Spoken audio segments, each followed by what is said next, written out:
Nah, Rina ini juga mengakui kalau beberapa kali dia ini sempat mendengar ada suara wanita ini yang lagi nangis dari arah dapur. Jadi nangisnya itu seperti merintih kesakitan. Tolong. Dan gak jarang pula Rina ini mendengar ada suara seperti tembok ini yang sedang dipukul-pukul oleh seseorang. Itu arahnya dari belakang, dari arah dapur.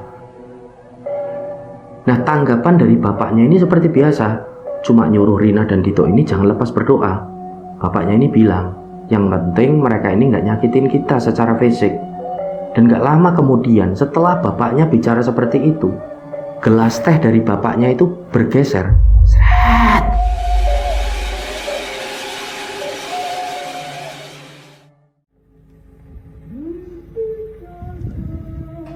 Bismillahirrahmanirrahim. Assalamualaikum warahmatullahi wabarakatuh. Apa kabar rencang semua? Semoga semuanya dalam keadaan sehat, selalu diberikan kelancaran dalam beraktivitas dan juga kelancaran rezeki. Kembali lagi berjumpa dengan saya Sukma Arga, dan alhamdulillah di video kali ini kembali saya akan menceritakan satu kisah horor, dan kali ini berkaitan dengan satu rumah dinas yang berada di wilayah pesisir pantai utara Jawa Tengah. Nah, buat rencang semua yang menonton tayangan kali ini dan belum subscribe, yuk subscribe dulu dan jangan lupa untuk klik notifikasi loncengnya. Tentunya agar channel ini semakin berkembang dan saya semakin bersemangat lagi dalam membagikan cerita-cerita terbaru. Dan semoga amal kebaikan rencang semua dibalas sesuatu yang lebih besar dan berlipat-lipat oleh Allah Subhanahu wa taala. Amin. Baik, tanpa berlama-lama, pasang headphone masing-masing dan tetap waspada sekeliling Anda.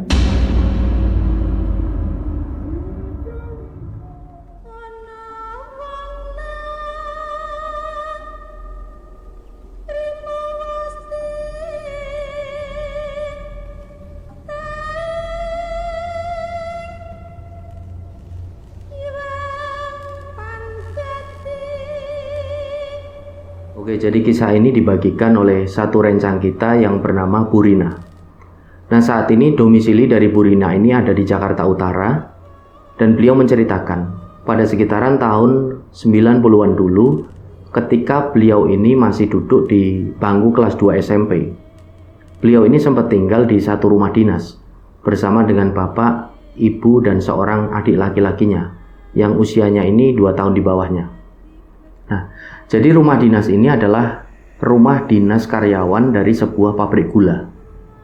Lalu di sini Bu Rina ini tidak ingin kalau nama daerahnya disebutkan secara spesifik karena menyangkut satu peristiwa yang mau tak ceritain di sini. Jadi Bu Rina ini hanya menyebutkan kalau rumah dinas karyawan pabrik gula ini ada di sekitaran wilayah pesisir pantai utara Jawa Tengah. Nah, di sini tanpa mengurangi rasa hormat, saya akan sebut Bu Rina ini dengan nama panggilan Rina saja untuk mempermudah saya dalam pengucapan gitu. Jadi Rina ini cerita, dulu di sekitaran tahun 90-an dia ini sempat menempati satu rumah, di mana rumah ini adalah rumah dinas karyawan sebuah pabrik gula. Jadi rumah itu berada di satu komplek perumahan. Jadi awal mulanya bapaknya Rina yang bernama Pak Wahyu ini naik jabatan gitu loh, menjadi kepala karyawan. Nah, beliau ini dipindah tugaskan ke satu daerah itu. Lalu beliau ini mendapatkan fasilitas dari perusahaannya yang berupa satu mobil dan sebuah rumah. Dimana sebelum pindah ke rumah dinas itu, Rina dan keluarganya ini tinggal di rumah kakek neneknya yang ada di sekitaran kota Tegal, Jawa Tengah. Nah, singkat cerita, di hari pertama Rina ini menginjakan kaki di rumah yang akan ditempati itu, Rina ini melihat kalau rumahnya itu cukup besar rencang semua. Jadi rumah ini berarsitektur bangunan-bangunan zaman Belanda gitu. Jadi arsitekturnya ini kuno. Nah, di teras rumahnya ada ayunan besi dan ada juga sebuah pohon beringin yang nampak sudah sangat tua. Jadi pohon beringin itu ukurannya ya cukup besar itulah. Nah, rumah itu memang ada di satu komplek perumahan karyawan, akan tetapi letaknya ini cukup jauh dari rumah-rumah yang lain. Jadi di sekeliling rumah itu hanya terdapat ya pepohonan, semak belukar, dan ada sebuah pavilion kecil di belakangnya. Nah, informasi dari Rina, di komplek perumahan karyawan itu ada sebuah kolam renang tua yang masih berfungsi. Jadi masih dibuka gitulah untuk objek wisata umum. Malah bisa dikatakan kalau kolam renang itu jadi seperti wisata sejarah karena memang bangunannya itu yang tua, peninggalan bangunan-bangunan peninggalan zaman kolonial Belanda gitulah. Nah, ketika Rina dan keluarganya sampai di sana di hari pertama itu, mereka disambut oleh sepasang suami istri yang bernama Pak Darwis dan Mak Ipah. Mereka berdua ini adalah orang-orang yang merawat rumah dinas yang akan ditempati oleh Rina dan keluarganya itu. Jadi selama rumah itu nggak ada penghuninya, mereka berdualah yang merawat gitu loh. Nah, usia dari Pak Darwis dan Mak Ipah ini sekitar 60 tahunan. Lalu mereka ini berdua tinggal di satu pavilion yang letaknya di belakang dari rumah dinas itu, tadi yang saya sebutkan di depan. Nah, anak-anak mereka semuanya ini sudah menikah, jadi udah nggak tinggal dengan mereka karena sudah punya kehidupan masing-masing. Waktu itu setelah Rina dan keluarganya ini menurunkan semua barang bawaan mereka ini dari mobil, Rina ini mulai masuk ke rumah itu. Nah, yang dilihat oleh Rina pertama kali, di dalam rumah itu ada sebuah ruang tamu, lalu ada 3 kamar tidur, kemudian ruang tengah. Jadi ruang tengah ini difungsikan sebagai ruang keluarga, ada pula ruang terbuka yang difungsikan untuk bersantai, jadi seperti ruang hijau gitulah, nggak ada atapnya. Lalu ada 2 kamar mandi beserta dapur di belakang. Dan di pojokan dari dapur itu juga ada sebuah ruangan, nggak seberapa besar ruangan itu, yang difungsikan untuk gudang. Jadi pintunya dari gudang itu nampak digembok, itu gemboknya ini cukup besar. Nah, nggak lama kemudian, Mak Ipah ini ngajak Rina ini untuk ngobrol, sembari beliau ini merebus air gitu loh di dapur untuk bikin teh. Nah, waktu itu Mak Ipah ini sempat bilang ke Rina, "Mbak Rina, nanti kalau tinggal di sini dibetah-betah ya. Terus kalau ada sesuatu yang menurut Mbak Rina ini aneh, jangan diurusin. Ya karena memang rumah ini sudah cukup lama kosong, Mbak. Hampir 5 tahunan lah nggak dipakai." Nah, Rina itu kan agak kaget mendengar apa yang baru aja ini dikatakan oleh Mak Ipah. Kemudian dia ini kan nanya, "Loh, emang sebelum Bapak nggak ada yang nempatin rumah ini, Mak? Kepala karyawan dulu mungkin atau apa gitu, karyawan yang lain?" "Ya dulu sempat ada yang nempatin, Mbak, tapi nggak betah. Katanya sering ada ya kejadian-kejadian aneh. Terus mereka ini pindah ngontrak di luar." "Kejadian-kejadian aneh apa, Mak, maksudnya?" tanya si Rina itu kan. "Ya pokoknya kayak gangguan-gangguan dari makhluk halus, Mbak. Makanya nanti Mbak Rina bilang sama Bapak Ibu, rumah ini sering dibuat sholat berjamaah dan ngaji gitu loh biar adem." "Oh ya wis, Mak, nanti aku tak bilang sama Bapak sama Ibu," jawab si Rina. Nah, singkat cerita, di malam harinya, ketika Rina dan keluarganya ini sedang makan malam, Rina ini sempat bilang ke bapaknya, bicara ke bapaknya itu mengenai apa yang tadi Mak Ipah ini sempat katakan sama dia gitu kan. Terus Rina ini kan tanya ke bapaknya, "Bapak ini kenapa toh kok nggak ngontrak rumah di luar aja?" Nah, bapaknya ini menjawab, "Bapak yo bisa aja, Nduk, minta sama perusahaan untuk ngontrakin rumah yang di luar. Tapi sayang kan kalau uang perusahaan itu jadi dihambur-hamburin gitu. Toh lebih baik untuk yang lain. Lagian pabrik gula ini masih butuh peningkatan mutu. Maka dari itu Bapak ini nggak pengen ngambur-ngamburin uang perusahaan." Kemudian di situ ibunya Rina ini juga ikut bicara. Ibunya Rina ini namanya Bu Ningsih. Beliau ini bilang, "Wes Tonduk, kamu sama adikmu ini nggak usah takut. Toh tadi Mak Ipah juga udah bilang, yang penting rumah ini dibuat sholat dan ngaji, biar jadi adem rumahnya." Setelahnya makan malam itu pun selesai, dan mereka pun beristirahat. Nah, di 1 minggu Rina dan keluarganya tinggal di rumah itu rencang semua. Belum ada kejadian-kejadian yang aneh ataupun ganjil. Sampai pada suatu hari, ketika Rina ini pulang dari sekolah, Rina ini melihat ada satu kejanggalan. Jadi pada waktu itu Rina ini baru turun dari bus sekolah. Jadi memang Rina, adiknya Rina ini namanya Dito, dan anak-anak dari karyawan lain, setiap berangkat dan pulang sekolah itu selalu diantar jemput oleh sebuah bus sekolah yang memang disediakan oleh pihak dari pabrik gula gitu loh. Jadi seperti fasilitas untuk keluarga-keluarga karyawan. Nah, waktu itu ketika Rina ini turun dari bus sekolah, Rina ini melihat kalau ada seorang wanita muda. Ini usianya kisaran 20 tahunan. Dia ini mengenakan kebaya kuno, rambutnya ini panjang dikepang 2. Jadi seperti wanita-wanita desa zaman dulu, wanita-wanita Jawa dari desa zaman dulu gitulah. wanita ini sedang berdiri di depan pintu rumah dan menatap tajam ke arahnya Rina. Jadi seolah-olah wanita ini marah ke Rina. Nah, Rina ini kan bingung. Rina ini kan jadi batin, itu siapa ya? Apa anaknya dari Maipa yang mau bantu-bantu di sini? Kemudian Rina ini jalan masuk ke teras rumah. Lalu wanita itu gak lama itu masuk ke dalam rumah. Nah, Rina ini kan jadi ngikutin wanita itu masuk ke dalam. Dan ternyata wanita itu jalan ke arah dapur yang ada di belakang. Nah, Rina ini kan nyusulin. Dia ini penasaran mau tanya kalau dia ini siapa. Dan tiba-tiba ketika Rina sampai di dapur, gak ada siapapun di sana. Rina ini benar-benar bingung. Loh, kok gak ada siapa-siapa? Nah, di tengah kebingungan itu, tiba-tiba ibunya ini manggil si Rina itu. Loh, Nduk, Rin, udah pulang toh? Masuk rumah kok gak salam?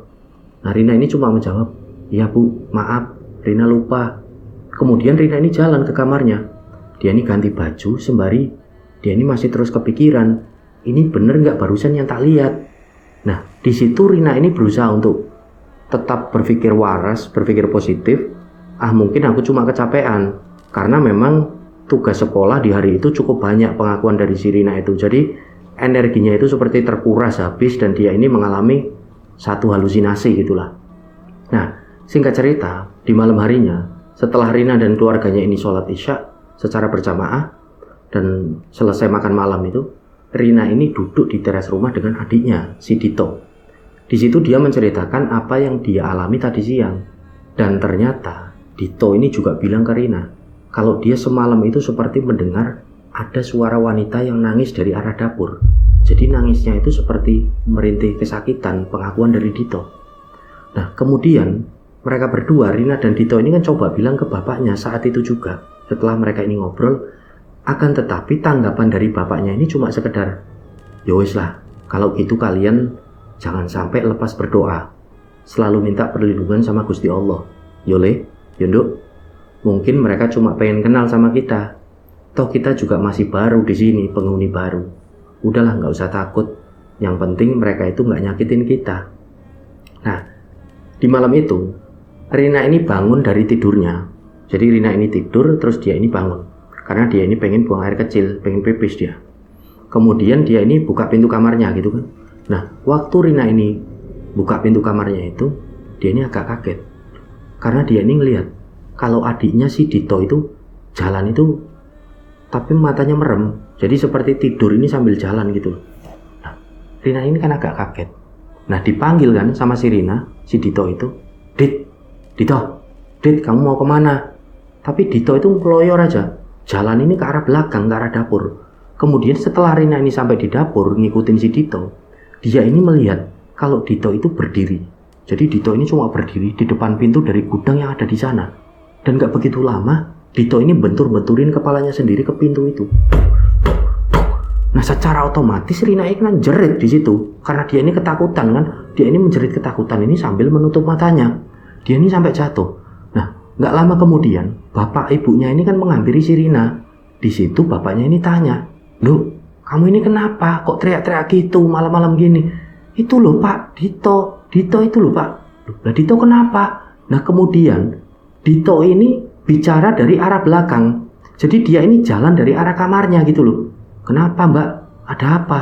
Loh, Rina ini kan kaget. Dia lihat ke arah pintu gudang itu.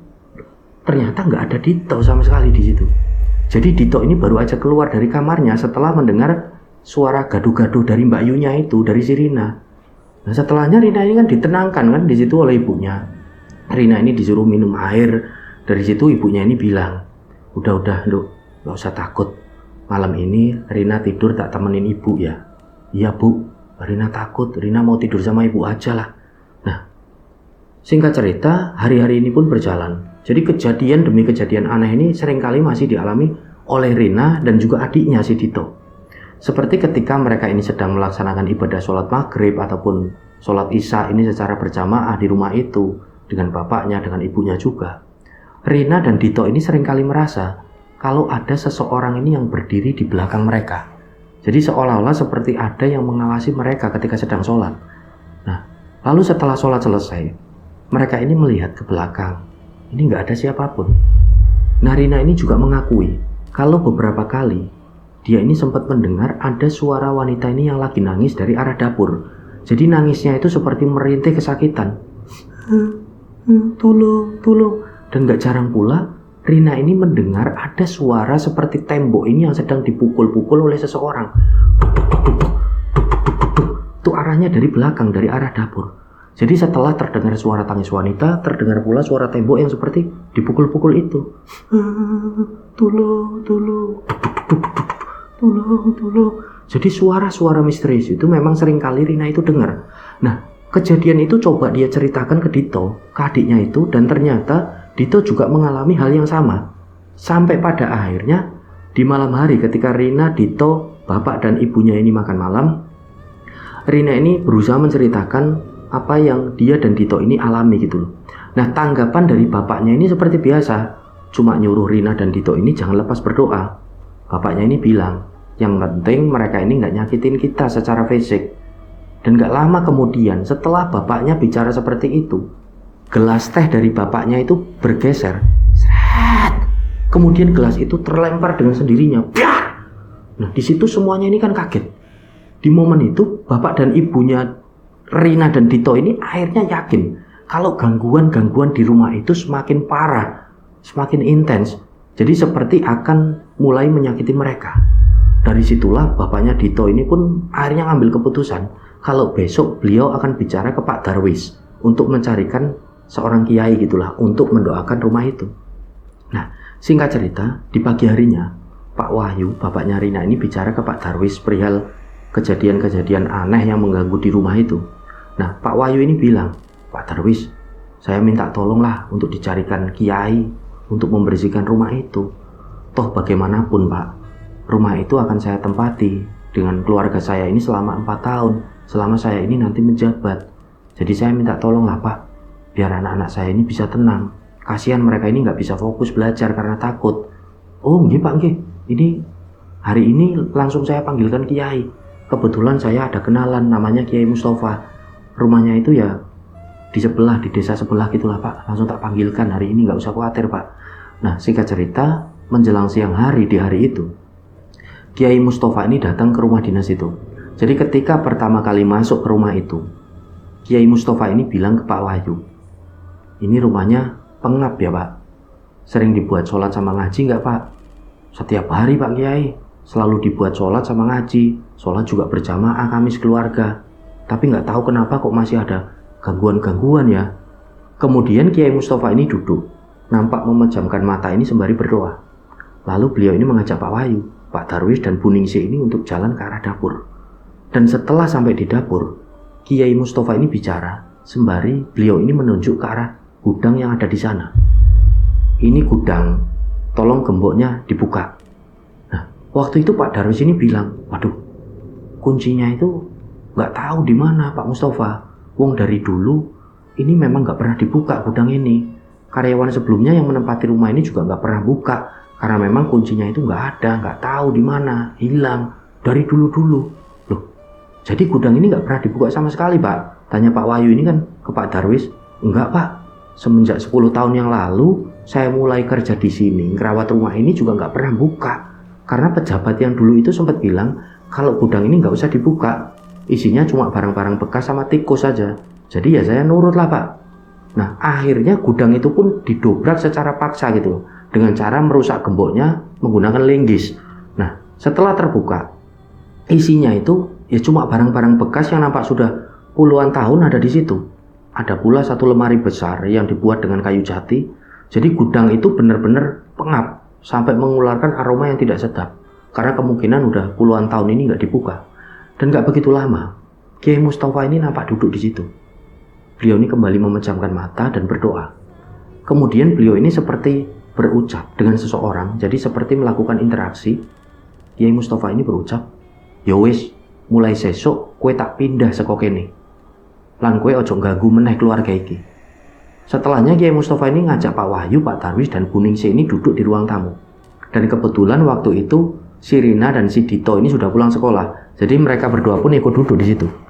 Nah, dari situlah Kiai Mustafa ini mulai menjelaskan. Ternyata dulu di lokasi gudang itu, berpuluh-puluh tahun sebelum dibangun rumah ini beserta gudangnya, sempat ada seorang wanita Jawa yang disiksa. Wanita ini masih sangat muda waktu itu, jadi wanita pribumi. Dia ini disiksa oleh beberapa penjajah Belanda karena menolak untuk melayani mereka. Jadi dalam artian menolak melayani nafsu bejat para penjajah itu. Sampai pada akhirnya wanita itu pun disiksa dan dipasung sampai meninggal di tempat itu. Nah, setelahnya Kiai Mustafa ini juga memberi saran ke Pak Wahyu kalau secepatnya lantai yang ada di gudang itu untuk digali. Jadi untuk memindahkan jasad yang sudah berupa tulang belulang dari wanita itu, kemudian dimakamkan secara layak itu. Jadi semua yang ada di situ ini kaget. Pak Kiai ini kok tahu? Tanya Pak Wahyu, di situ ada tulang belulang. Ya wis lah Pak, pokoknya saya tahu. Udah Pak, nurut aja, biar nggak ada gangguan-gangguan lagi. Nah, singkat cerita, di keesokan harinya, lantai dari gudang itu pun digali. Dan benar aja setelah digali cukup dalam, ditemukan tulang belulang manusia ini yang masih komplit rencang semua. Dari mulai tengkorak kepala ini sampai kaki ini masih komplit. Dan di hari itu juga tulang belulang itu pun dimakamkan secara layak. Nah, singkat cerita, berjalannya hari, Rina dan keluarganya ini sudah tidak mengalami gangguan-gangguan aneh lagi, kejadian-kejadian yang menyeramkan lagi. Akan tetapi, di malam setelah tulang belulang itu dikuburkan, Rina ini mengakui kalau dia mengalami satu mimpi, di mana dalam mimpinya itu Rina ditemui oleh seorang wanita Jawa, wanita pribumi ini yang sangat cantik mengenakan kebaya kuno. Jadi wanita-wanita Jawa ini zaman kuno, rambutnya ini panjang dikepang dua. Kemudian dalam mimpinya itu, Rina ini dipeluk oleh wanita itu sembari wanita itu mengucapkan terima kasih kepada si Rina. Nah, dari situlah Rina ini baru seperti menyadari kalau wanita Jawa yang sempat dia lihat ketika dulu turun dari bus sekolah pertama kali menempati rumah itu adalah sosok wanita itu. Dia berjalan ke arah dapur dan menghilang itu loh. Nah, seolah-olah seperti memberi tanda awal kalau di situ ada jasad dari dirinya yang terkubur, jasad yang berupa tulang belulang, dan memberikan pertanda kalau dia ini minta untuk dimakamkan secara layak. Jadi gangguan-gangguan yang Rina dan keluarganya alami ini hanyalah pertanda-pertanda saja dari sosok wanita Jawa pribumi itu untuk jasadnya yang berupa tulang belulang itu dimakamkan secara layak. Wallahu a'lam. Nah, itulah kejadian yang dibagikan oleh satu rencang kita yang bernama Bu Rina. Kisah yang dibagikan oleh rencang kita yang bernama Bu Rina. Semoga kisah dari Bu Rina ini bisa diambil hikmah dan pelajaran oleh kita semua. Mohon maaf apabila masih banyak salah kata dalam saya menyampaikan cerita. Saya Sukma Arga pamit undur diri. Sampai berjumpa pada cerita-cerita selanjutnya. Wassalamualaikum warahmatullahi wabarakatuh.